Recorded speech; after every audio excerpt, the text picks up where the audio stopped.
So the two elements come together, distasteful sex and the advancing ice storm. After these scenes comes the climax, the surprising and disturbing coincidence that throws these families' lives into disarray.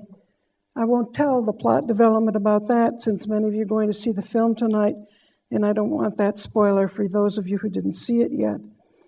But just to indicate that the increase in the drama in the environment in the throes of this ice storm sum up the emotional coldness between the characters. I want to turn now to a different film, Pleasantville. In its structure, the film combines comedy and melodrama. It has a very serious theme, and the sections oriented around this particular theme are the most melodramatic ones. There are two teenage protagonists, played by Reese Witherspoon and Tobey Maguire, and they're put into the world of a black and white television show where they assume the daily lives of the characters Bud and Mary Sue Parker. So I'm going to use the names Bud and Mary Sue when I refer to them. Now, when they're in the world of Pleasantville, Mary Sue continues her regular flirtatious ways. In that world, she gets a new cute boyfriend named Skip, but she introduces him to sex in Lover's Lane. And it's at that point that some small changes to color in the environment begin. Other disruptions happen because of sex. The basketball team doesn't play perfectly anymore because Skip tells his friends about sex. In the meantime, we see a scene where Mary Sue's mom, Betty Parker, played by Joan Allen, is washing dishes with her daughter one night, and she asks the girl, "What happens at Lover's Lane?" Mary Sue says, "Sex." And the confused mother asks, "What's sex?" At which point, of course, we, the viewer, do a double take. It's not the usual way the birds and the bees discussion goes. So we get a big clue as a viewer about what's wrong with Pleasantville.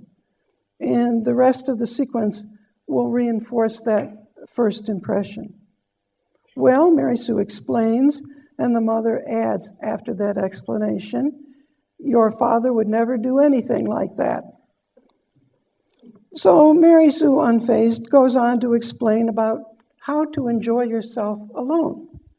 We don't hear all the details, but just that's enough to let us know she's explaining masturbation.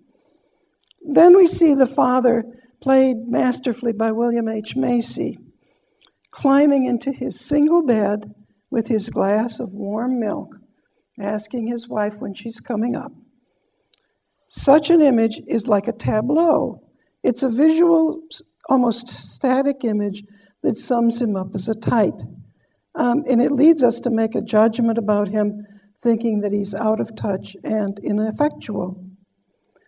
This tableau both foreshadows later plot developments with him and establishes a contrast, implicitly a contrast about what are better and worse ways of life in terms of the next scene to come. Unlike George, Betty Parker is curious, sympathetic to others, open to change. She's perhaps the character who changes the most in the course of the film. But most spectacularly in this scene, the psychological theme of finding personal identity through sexual expression is tied to thrilling visual articulations of that theme in the mise-en-scène, especially in the film's early shifts to color.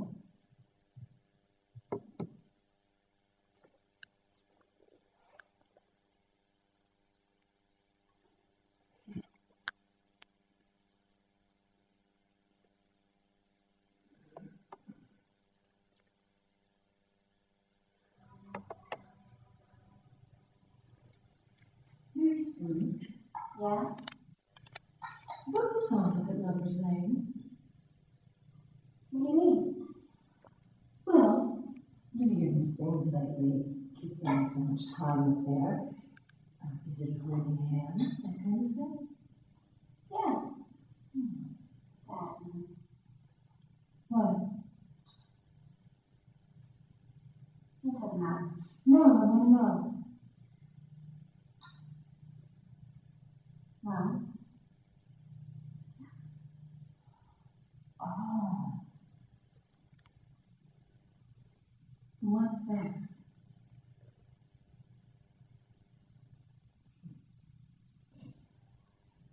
Sure you want to know this? Yes. Okay.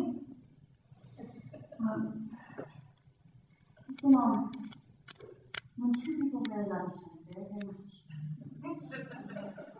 you understand?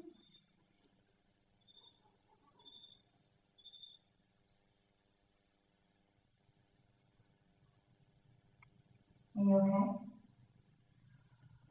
Yes. It's just that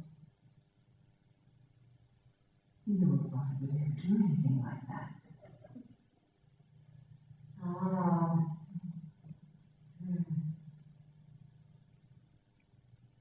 Well, you know, Mom, there are other ways to enjoy yourself without that.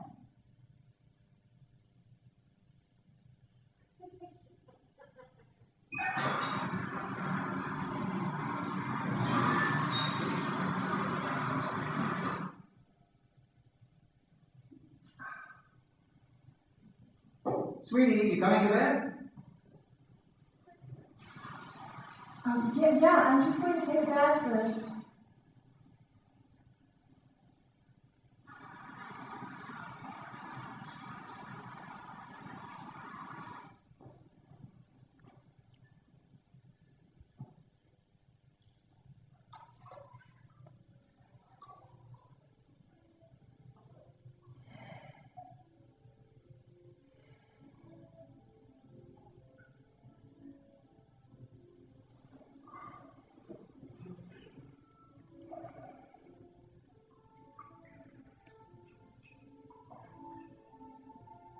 Oh my goodness.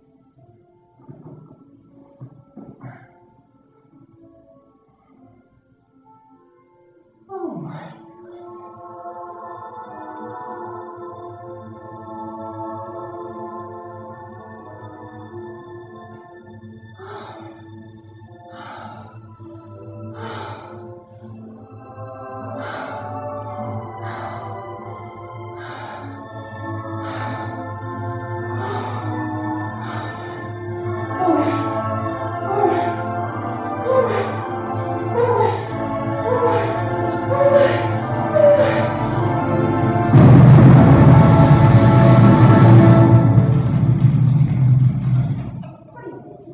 Oh, shit.